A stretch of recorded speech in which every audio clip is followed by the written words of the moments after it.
दोस्तों, कभी सोचा है कि इंसान बिना मरे भी मर सकता है? सीमा की मौत भी ऐसी ही थी, धीमी, खामोश और बेहद दर्दनाक। जब पति पास बैठा हो, फिर भी पत्नी खुद को अकेला महसूस करे, तो समझ लो रिश्ता सांस ले रहा है, लेकिन जिंदा नहीं है। दोस्तों, आज मैं पति और पत्नी के रिश्ते और भावनाओं से जुड़ी एक नई कहानी लेकर आया हूं, आपके अपने चैनल जिंदगी की सीख पर।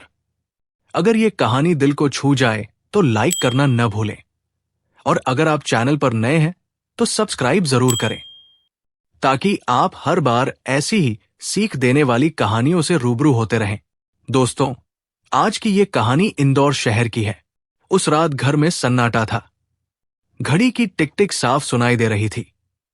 रसोई में रखी चाय ठंडी हो चुकी थी, लेकिन सीमा अब भी दरवाजे की ओर देख रही थी, उम्मीद में, क्योंकि उसे पता था आज भी उसका पति देर से आएगा और शायद आज भी उससे बात नहीं करेगा। सीमा और अमित की शादी को 7 साल हो चुके थे। शुरुआत में अमित हर छोटी बात पर मुस्कुराता था। सीमा की हंसी उसकी दुनिया थी, लेकिन वक्त के साथ प्यार जिम्मेदारी में बदल गया, और जिम्मेदारी बोझ में। अब अमित सुबह जल्दी निकलता, रात देर से लौटता।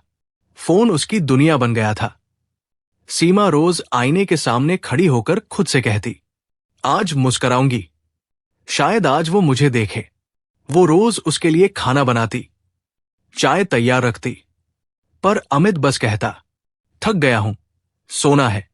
सीमा कुछ नहीं कहती, बस मुस्कुरा देती, क्योंकि वो झगड़ा नहीं, बस अपनापन चाहती थी।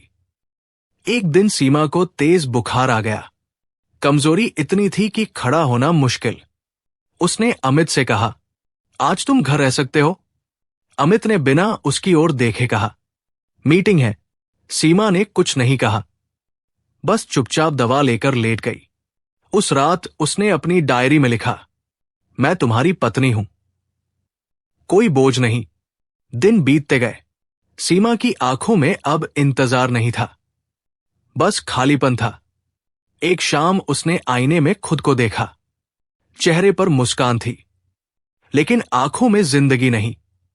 उसने धीरे से कहा, शायद मेरी चुप्पी ही मेरी सबसे बड़ी गलती थी। एक दिन अमित घर लौटा। घर साफ था, खाना बना था, लेकिन सीमा नहीं थी। टेबल पर एक चिट्ठी रखी थी। उसने पढ़ा, मुझे कोई बीमारी नहीं थी, मुझे अकेलापन मार गया। मैंने प्यार मांगा, तुमने खामोशी दी। मैं पत्नी थी, पर इंसान भी थी। अमित के हाथ कांपने लगे, आंखों से आंसू बहने लगे। पहली बार उसे एहसास हुआ कि खामोशी भी किसी को मार सकती है।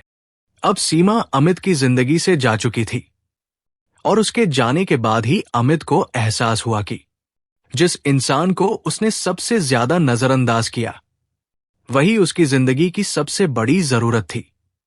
जिस घर में कभी उसकी हंसी गूंजती थी, अब वहां सिर्फ खामोशी थी। जिस मोबाइल पर वो हर वक्त व्यस्त रहता था, अब वही मोबाइल उसे उसके गुनाह याद दिलाता था। सीमा चली गई थी, लेकिन उसकी यादें अमित को रोज तोड़ती थी। किसी के जाने के बाद उसकी कीमत समझना सबसे दर्दनाक सीख होती है। दोस्तों, अगर ये कहानी आपके दिल तक पहुंची है तो लाइक दबाइए, और ऐसी ही सच्ची भावनात्मक कहानियों के लिए जिंदगी की सीख चैनल को सब्सक्राइब करें। आपका एक सब्सक्राइब हमें और बेहतर कहानियां बनाने की ताकत देता है।